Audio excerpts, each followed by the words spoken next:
Sometimes that.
That was wonderful. Thank you, Emily.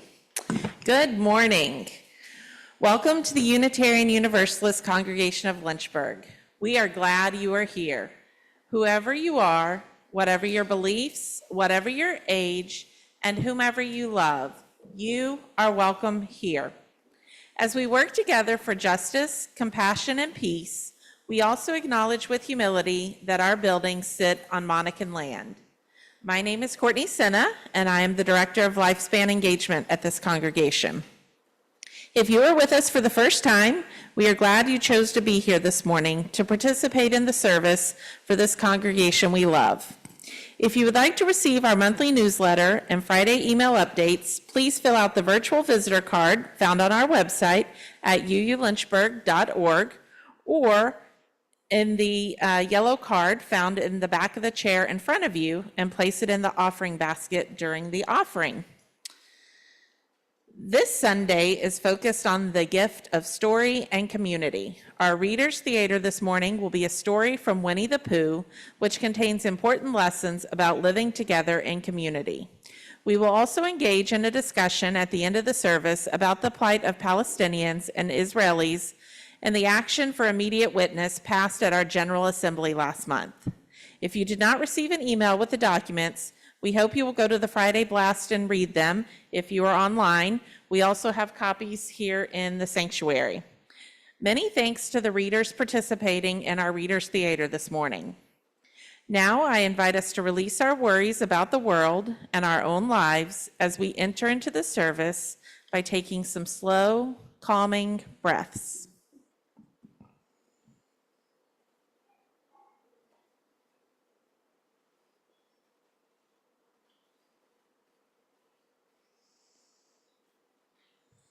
Let's take a moment for our roomies in here to welcome our Zoomies and our Zoomies to welcome our roomies.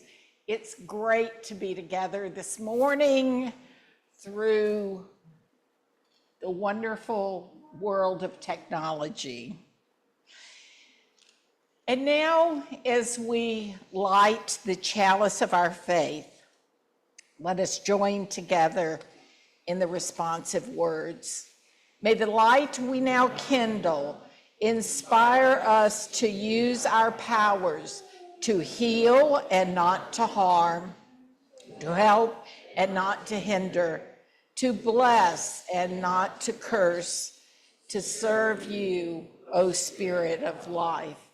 I invite us to rise in body or spirit as we share together Hymn 163, For the Earth Forever Turning.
Usually during our services, we focus on a theme or topic that we can think about more deeply. Of course, some sermons are better than others, and so you never know what you're going to be thinking about. Life, as we just sang, is forever turning, meaning that whatever we consider, whatever we're thinking about, exists in a milieu of positive events, heartbreak, loneliness, joy, and the full spectrum of human emotion. For some months, Courtney and I have discussed just having a fun service this morning, because the foundational issues found in our childhood stories helped us become adults who have particular ethics and values. And we have wonderful folks who have volunteered to read parts in our Pooh story today. And thank you all for being, well, I guess we can't say guinea pigs, or maybe little piglets, but thank you for participating. Remembering the Pooh story is a reminder of some of the foundational lessons from our childhood. Later in the service, we will consider an action of immediate witness for Palestine. At first blush, these two aspects seem really disconnected. Oh, a fun Pooh story, and oh, the harsh reality of living in today's world. And yet, a life challenge for us as people of faith is, how do we put all these things in our lives together, and how do we embody our deepest held values? Those values learned from childhood, values of care, compassion, justice, community, and relationships. Another aspect that we share every week in our service relates to charitable giving. July is usually a time when we don't have a Generosity Sunday, but because of our concern about what's happening in Palestine and Israel, our JARC committee is inviting us to give generously to support direct humanitarian aid to Palestinian refugees. We see daily the suffering, particularly of children and women who are caught in a decades-long war. This particular event being precipitated by the Hamas attack and Israel's continued response. The suffering in Palestine has reached the intensity of starvation and genocide. Our JARC committee has selected the United Nations Relief and Work Agency as the recipient of our donations because of its long track record of helping the world's most vulnerable peoples who seek basic survival needs. The UN RWA is confronted with an increased demand for services resulting from a growth in the vast number of registered Palestinian refugees and the extent of their vulnerability and their deepening poverty crisis. The UN RWA is funded almost entirely by voluntary contributions from around the world and financial support that has been outpaced by far by the growth in the needs of people around the world. So we hope that you will give generously during the month of July for the important work of the UN RWA. And if you want to write a check this morning, you can just put UNRWA in the memo. You can do the same thing if you're paying on PayPal. And so today we take an offering of our gifts for the work of this community and the important work of the United Nations Relief and Works Agency. We give thanks for your gifts generously given. They are gratefully received.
It's our tradition to share in the midst of our community the joys and the success.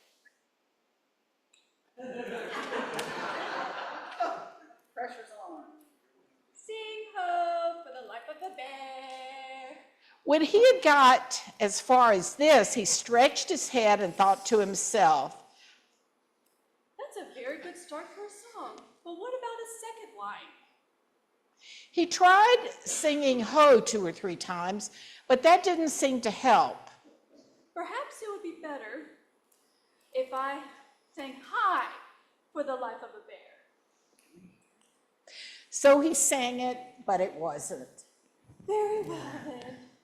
I shall sing the first line twice, and perhaps if I sing it very quickly, I shall find myself singing the third or fourth lines before I have time to think of them, and then it will be a good song. Now, then.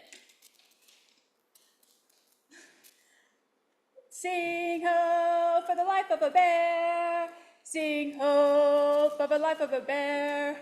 I don't much mind if it rains or snows, 'cause I have a lot of honey in my nice new nose. I don't have much care for it snows or thaws, 'cause I've got a lot of honey in my nice clean paws. Hi-ho for a bear, hi-ho for a Pooh, and if I have a little something in an hour or 2. He was so proud with this song that he sang it all the way to the top of the forest. And if I go on singing it for much longer, it'll be time for a little something. And then the last line won't be so true. So he turned it into a hum instead. Christopher Robin was sitting outside his door putting on his big boots.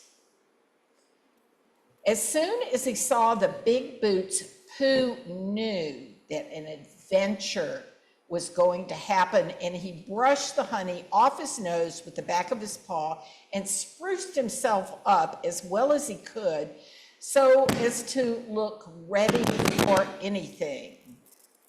Good morning, Christopher Robin. Hello, Pooh Bear. I can't get this boot on. That's bad. Do you think you could very kindly lean against me? 'Cause I keep pulling so hard that I fall backwards. Pooh sat down, dug his feet into the ground, and pushed hard against Christopher Robin's back. And Christopher Robin pushed hard against his and pulled at his boot until he finally got it on. And that's that. What do we do next? We're going on an expedition. Christopher Robin said as he got up and brushed himself. Thank you, Pooh. Going on an expotition? I don't think I've ever been one of those. Where are we going on this expotition? Expedition, silly old bear. It's got an X in it. Oh, I know. But he really didn't. We're going to discover the North Pole. Oh, what is the North Pole? It's just a thing you discover. Said Christopher Robin carelessly, not being quite sure himself. Oh, I see. Are bears any good at discovering it? Of course they are. And Rabbit and Kanga and all of you. It's an expedition. That's what an expedition means.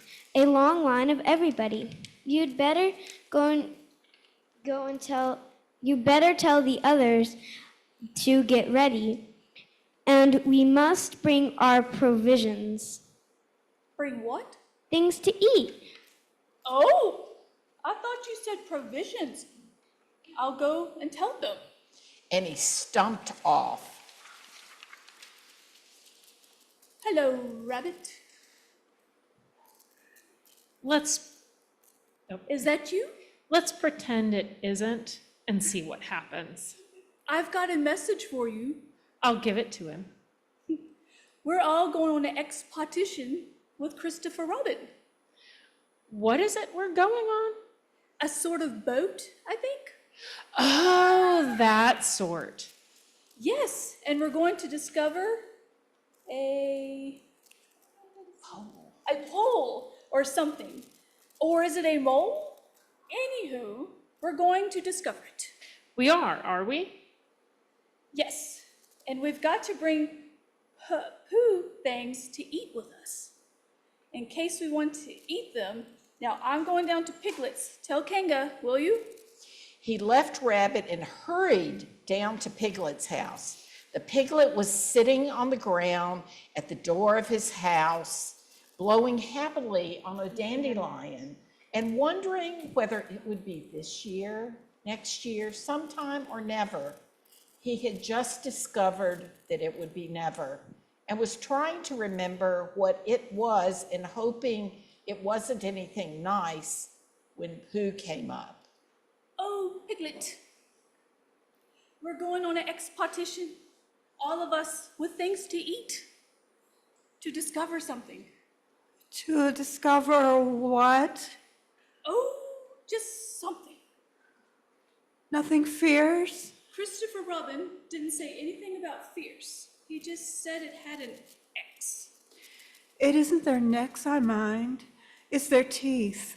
But if Christopher Robin is coming, I don't mind anything. In a little while, they were already at the top of the forest and the expotition started. First came Christopher Robin and Rabbit, then Piglet and Pooh, then Kanga with Roo in her pocket and Chicken, then Eeyore. And at the end, in a long line, were all Rabbit's friends and relations. I didn't ask them. They just came. They always do. They can march at the end after Eeyore. What I say is that it's unsettling.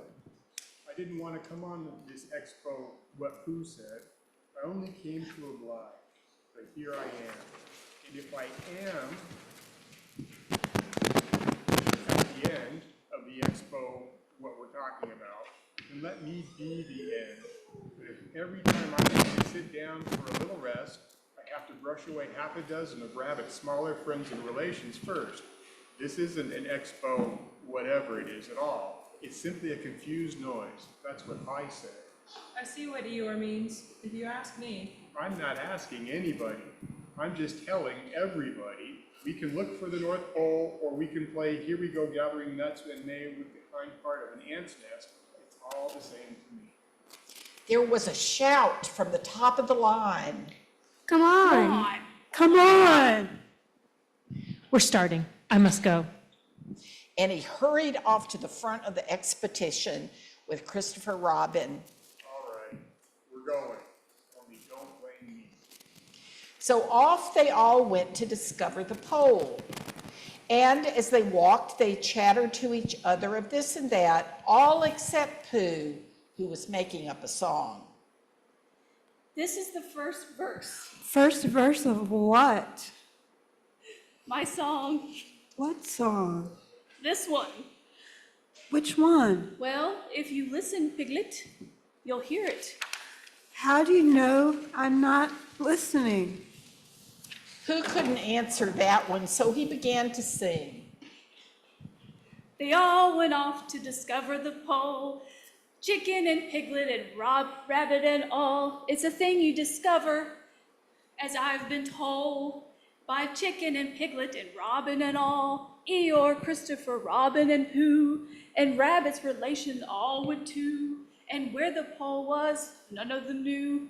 Sing hey for chicken and robin and all. Hush. Said Christopher Robin, turning around to Pooh. We're just coming to a dangerous place. Hush. Hush. Hush! Hush, hush, hush. Hush!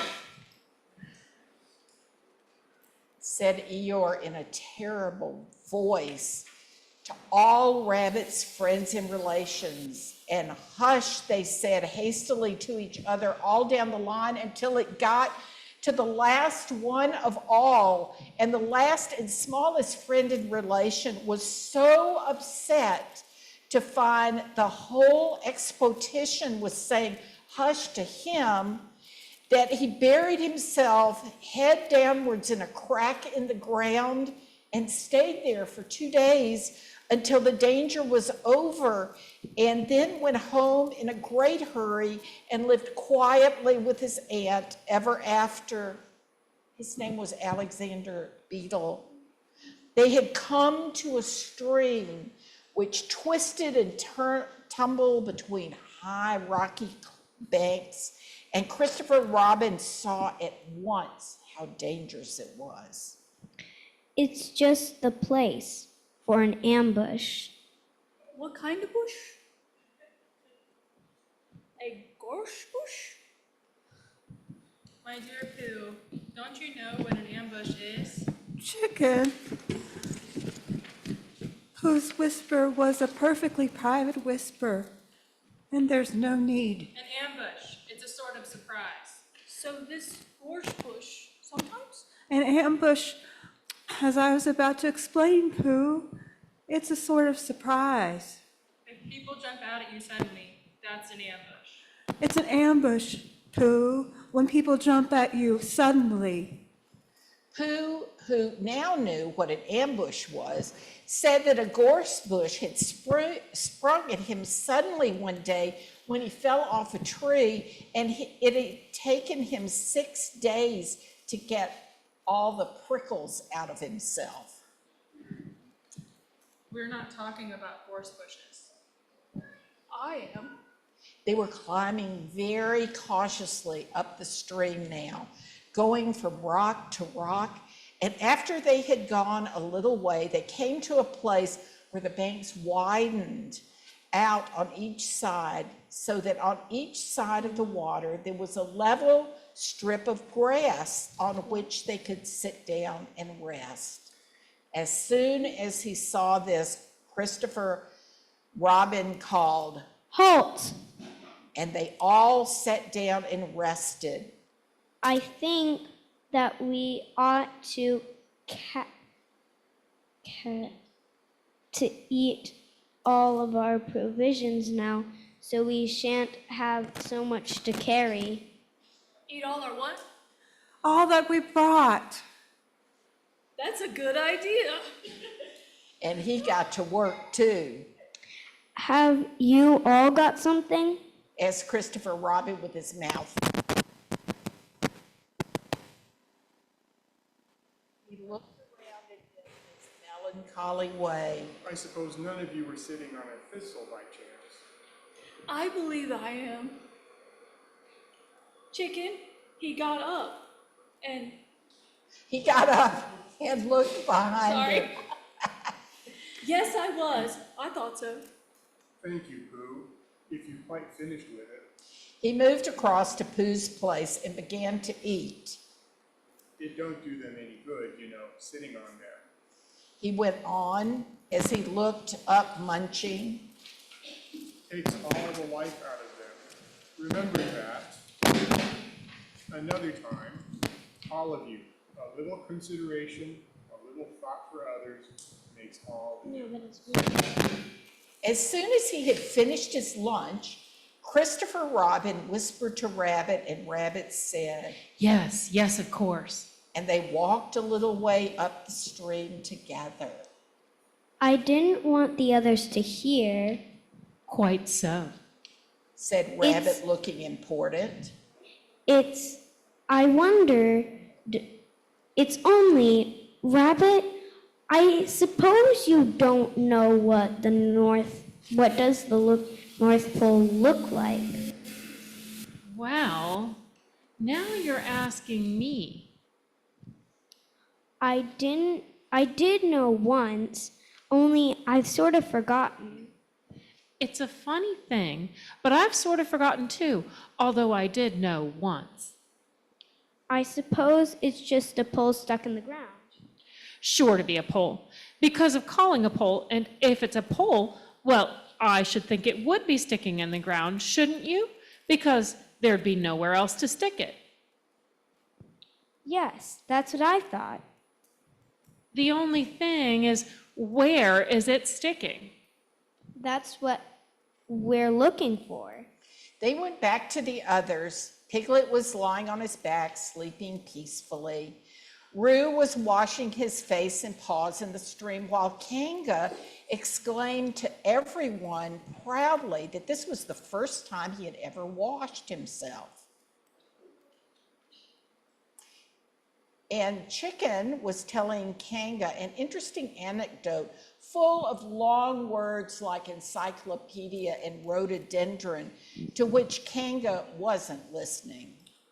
I don't hold with all this washing, this modern behind-the-ears nonsense. What do you think? Well, I think. But we shall never know what Pooh thought, for there came a sudden squeak from Roo, a splash, and a loud cry of alarm from Kanga. Oh, mercy, Roo! So much for washing. Roo's fallen in. Look at me swimming. Are you all right, Roo dear? Yes, look at me swimming. And down he went over the next waterfall into the next pool. Everybody was doing something to help. Piglet, wide awake suddenly, was jumping up and down and making I say. noises. Owl was explaining that in case of sudden and temporary immersion, Chicken was explaining that in case of sudden and temporary immersion, the important thing was to keep the head above water. Kanga was jumping along the bank saying, Are you sure you're all right, Roo dear? to which Roo, from whatever pool he was in at the moment, answered, Look at me swimming. Eeyore had turned around and hung his tail over the first pool into which Roo fell, and with his back to the accident was grumbling quietly to himself and saying, All this washing. But catch to my tail, little Roo, and you'll be all right. and Christopher Robin and Rabbit came hurrying past Eeyore and were calling out to the others in front of him. All right, Roo, I'm coming. Get something across the stream lower down, some of you fellows. But Pooh was getting something. 2 pools below Roo, he was standing with a long pole in his paws, and Kanga came up and took one end of it.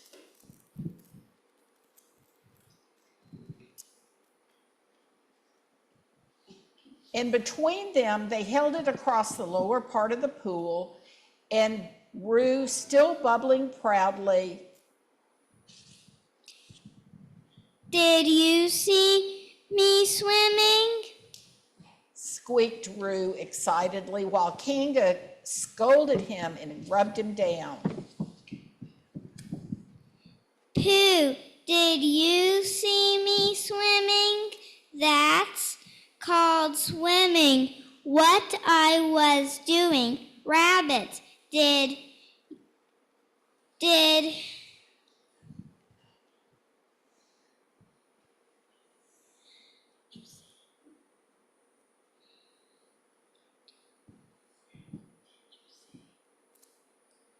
me swimming?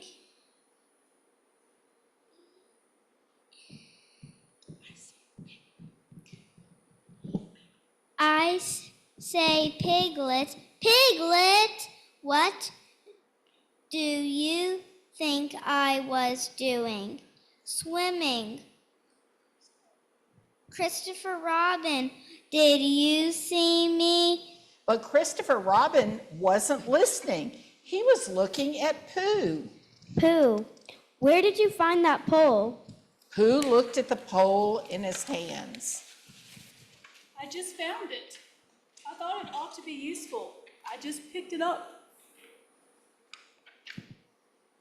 Pooh, the expedition is over. You have found the North Pole. Oh, Eeyore was sitting with his tail in the water when they got back to him.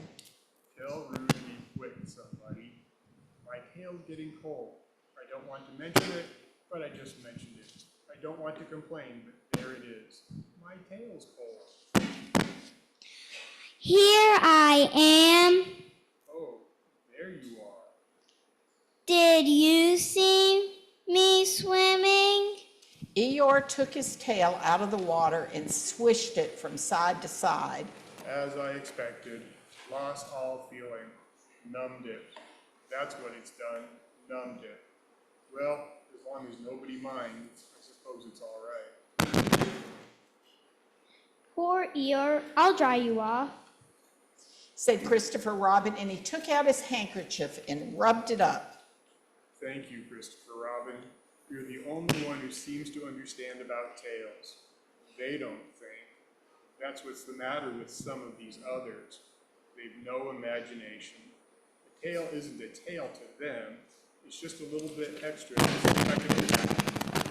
Never mind, Eeyore. Is that better? It's feeling much more like a tail. Perhaps it belongs again, if you know what I mean. hello, Eeyore. Hello, Pooh. Thank you for asking, but I should be able to use it again in a day or two. Use what? What we're talking about. I wasn't talking about anything. My mistake again. I thought you were saying how sorry you were about my tail being all numb, and could you do anything to help? No, it wasn't me. He thought for a little and then suggested helpfully. Perhaps it was somebody else. Well, thank him for me when you see him. Pooh looked anxiously at Christopher Robin. Pooh has found the North Pole. Isn't that lovely? Pooh looked modestly down. Is that it? Yes. Is that what we were looking for? Yes. Oh. Well, anyhow, it didn't rain. They stuck the pole in the ground and Christopher Robin tied a message to it.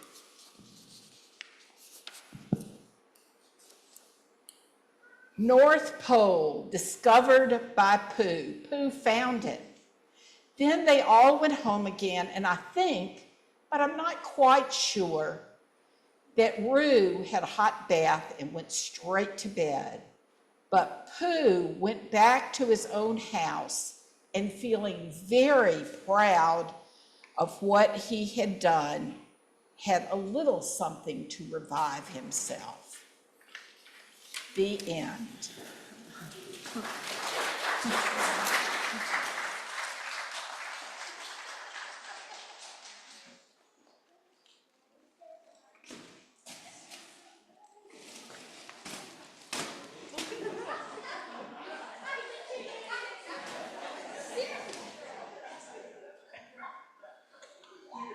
Thank you, children.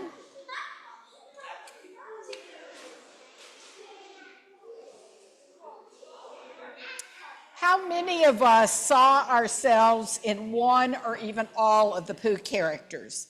When we look deeper, we discover the 100-acre wood is really a very diverse community. Like our characters, most of us are game for expotitions with our friends and family, as quirky as they may be. Each of the characters is beloved in their own way and helps each other the best they can.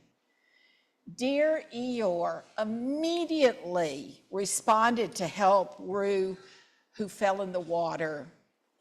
But like many of us who want to help in an emergency, he responded at the first moment, not thinking about the reality of what was actually needed to save Roo. Well-intentioned, but with little foresight for future needs. Kanga was worried, but she was so worried that she wasn't really able to help until Pooh found the pole. Roo, like many of us, didn't realize the danger that they were in. Pooh thankfully thought ahead and made it possible for Roo to be rescued. I found it interesting that Christopher Robin, the leader of the pack of friends, organized the Expotition, but after journeying a while, became unfocused and couldn't really remember the details of his goal. So like many of us, when we lose focus while trying to accomplish some goal, we need help from our friends to get us back on track. This band of brave friends understands that there was an interdependence among them. This cooperative independence helps them and often helps us accomplish feats of bravery, which some of them find is outside their comfort zone. We even learn how important it is to be caring and compassionate to the most vulnerable. Bless little Alexander Beetle, who was so terrified. May we be caring and wise as Pooh and Pooh's friends, honoring both our strengths and our quirks, so that together we may grow in wisdom and love. Thank you all, and at this time we're going to sing our young people into Drysdale Hall. Yeah. We have some fun activities. So we're gonna work on a Winnie the Pooh puzzle, and we have some Legos and coloring sheets. And after the service concludes, we invite all of you to come and help us finish our puzzle, which we will surely not be finished with. And as a reminder, don't forget this afternoon at 1:30 is our ice cream social. So I hope you'll all come back this afternoon to join us for that.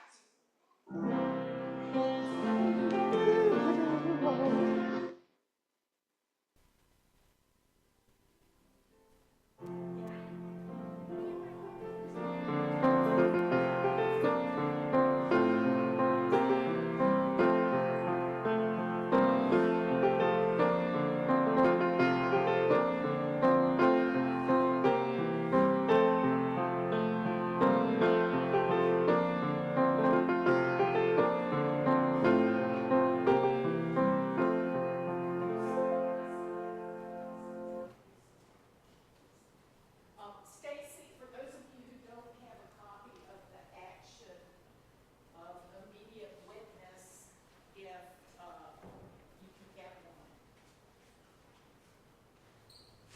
So we've learned from our story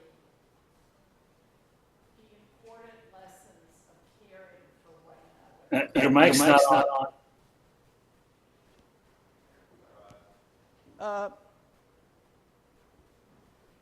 Is that better?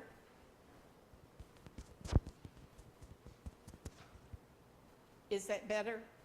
Can you hear now, David? Still a little quiet. Okay. Is that better? Yes. Thank you. So for several months, we have seen the suffering of the Palestinian people, and we've seen the attack by Hamas.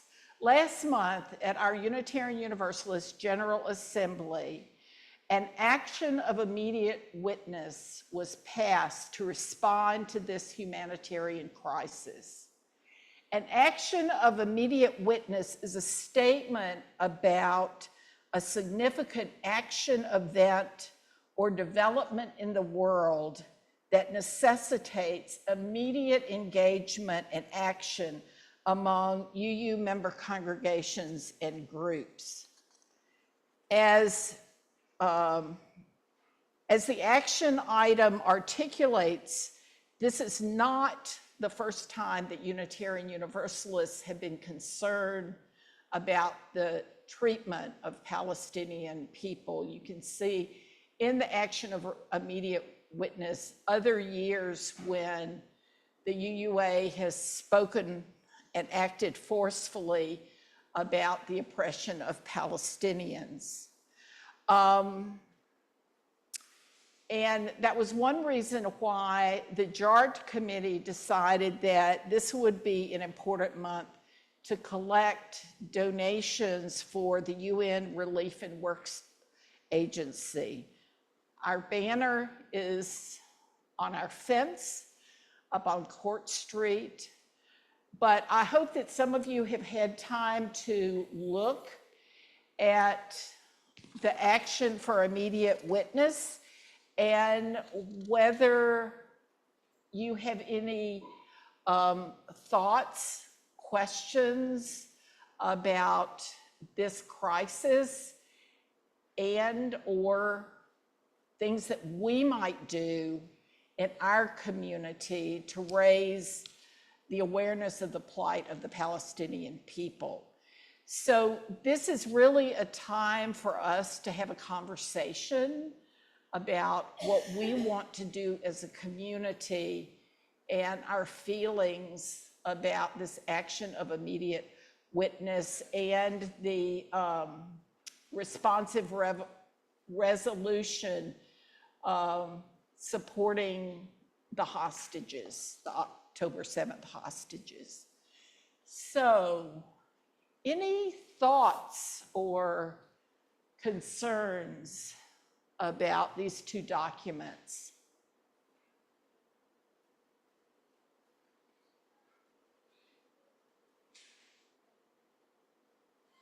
Bob? Well, let me bring a microphone to you. Where are the handheld mics now? Oh, okay. Oh, Kim's getting one. Well, we can have two. Oh, that one doesn't work? No, it's just more complicated than this too. Oh, okay. Sorry, you should use that one. Oh, no, yours is, Only that one. we need to color code them. Okay, Bob Morse. I, for one, have been one of those, and many of you probably or may feel the same, been concerned about this, not only from right after October 7th, but for years and years before, for all that's been going on. And I thought that the proposer, I guess they call it, and the three additional proposers did, from my point of view, a marvelous job of putting it all together and capturing every little facet of this whole thing. So I just couldn't see anything in that I disputed. I'm speaking for myself, so I thought it was very, very well done. I was particularly pleased because one of the proposers, additional proposers, was Reverend Abi Janamachi, and he happened to be our minister when we belonged to UU's with Clearwater many years ago. And that's just, I wasn't a bit surprised when he got involved with this.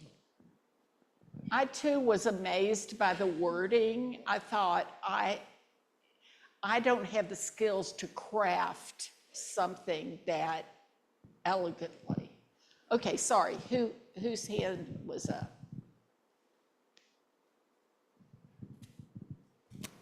Hi, I'm glad to see that there are like action items on this, but I feel like the action items don't really go far enough. Like, I don't see any of these being ones that, I don't know that any of them are all that effective at this point. And I think one of the things we could also be doing is strengthening up like union systems, like unions, and building up our community in a way that allows people to leave jobs that are contributing to this. There are like factories in this area creating bombs.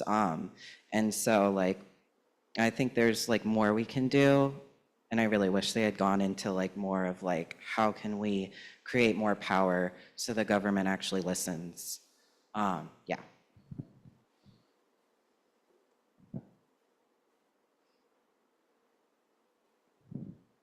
And really focusing on connecting with our legislative representatives to change their votes.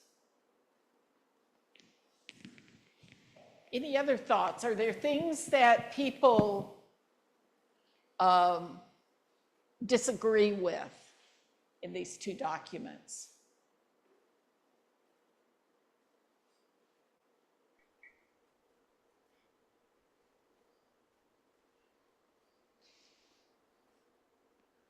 What are some things that we think we, as members of this congregation, might do?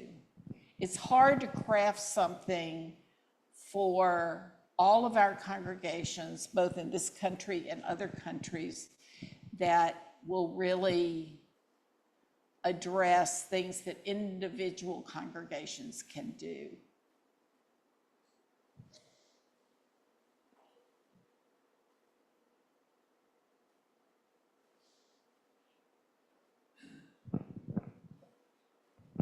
I guess I would raise the question that I haven't heard any objections to this yet, what would be our next step? Is this something that at a congregational meeting we should consider adopting as part of this congregation? I think that would be a wonderful move.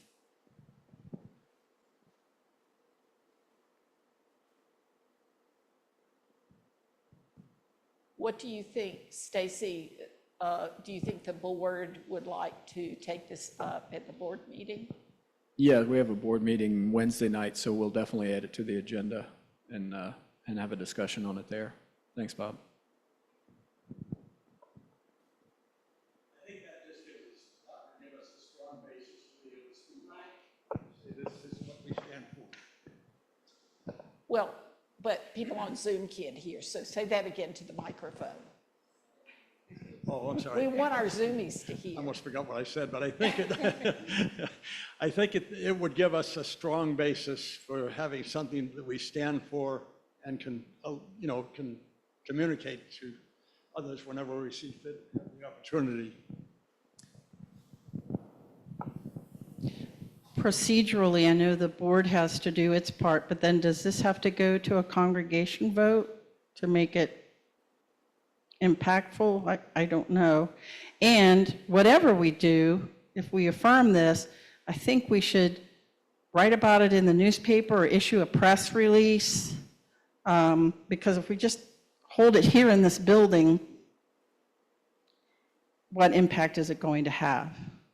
Not much.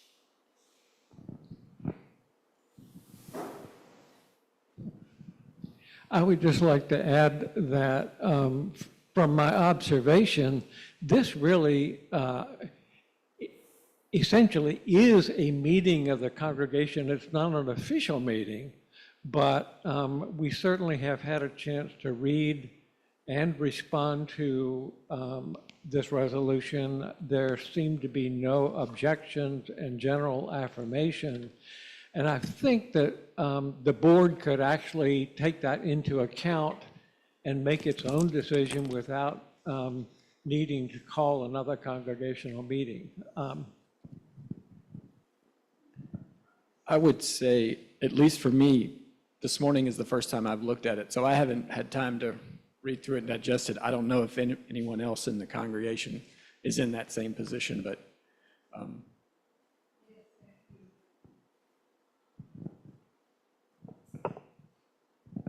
I'm just looking at the item 2 for educating, holding teach-ins about Palestine and Israel that includes sacred spaces for spiritual processing. I'd be interested to know what that looks like in other congregations, what they're doing. I mean, here in our community, I would think that we could potentially see if the local Randolph College or University of Lynchburg would want to help host and provide some, educated historical context to some things, but then also inviting, I don't know if anyone would show up because it might be politicized, but invite the people running for office soon to participate in that conversation and promote peace, not only in our community, but, everywhere. That's a good suggestion. I agree that a speaker panel, this is something I had recommended to a group who was months ago suggesting a protest. And I said, well, protests are fine, but what do they really accomplish, especially at the local level? And my concern for a long time has been the amount of misinformation and disinformation and sort of ratcheting up the rhetoric. And it's hard to trust sources. And this history goes way back to Abraham. Okay, so it's not something that's going to be solved overnight either. Not that we want to throw our hands up and say, well, what can we do? But I do like the idea of bringing subject matter experts, religious people who can offer a plain-spoken civil discussion, question and answer, and sort of dispel some of the untruths, put things into context, help us understand. Like, for example, I know a lot of people say, well, if they didn't vote for Hamas, well, that population of Palestine is so young that almost half of the population didn't vote at all because they couldn't. Kind of put things in perspective so that we're not blaming victims on either side. Being able to separate the Jewish people and the Palestinian people from the governments and organizations that represent them. Just add some clarity to the issue because there's a lot of inflammatory stuff swirling around out there. Some of it's just intentional to divide us against each other, to affect our election, whatever. So I think an informative panel would be one way we could serve the community. Thank you. I think that's important. I have seen locally, there's been at least one benefit concert for funding for Palestinians to get out of Palestine or also for food. So if we wanted to even just provide this space as a space for a benefit concert, whether or not we're the ones organizing it, I think that would be good.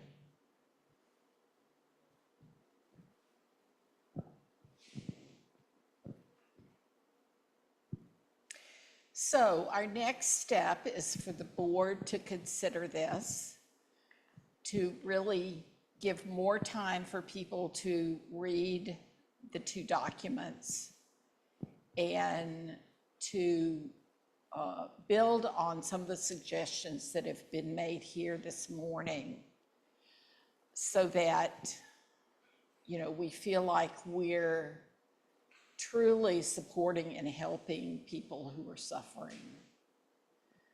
So in that spirit, and if no one has another comment, I'd like to invite us to extinguish our chalice.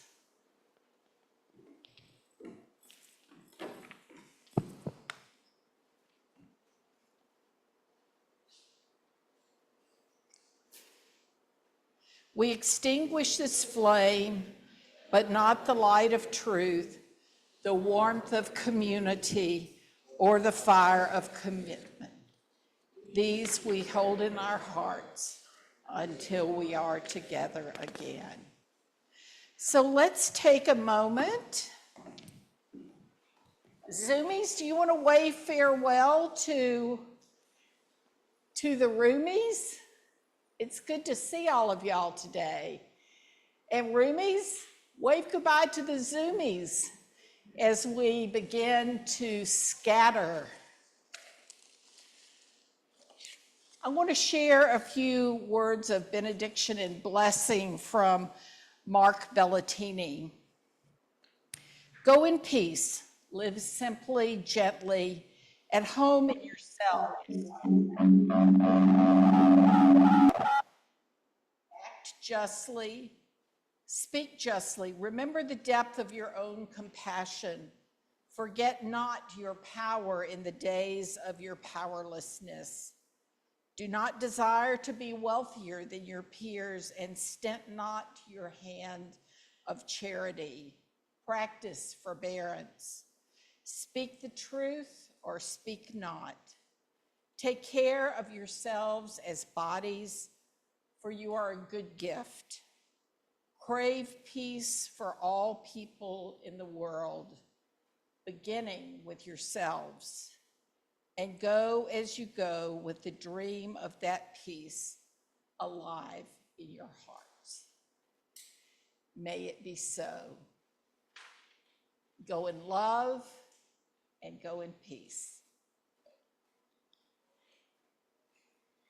Emily may have needed to leave, so we can hum to ourselves like Pooh. And once again, many thanks to all who participated today.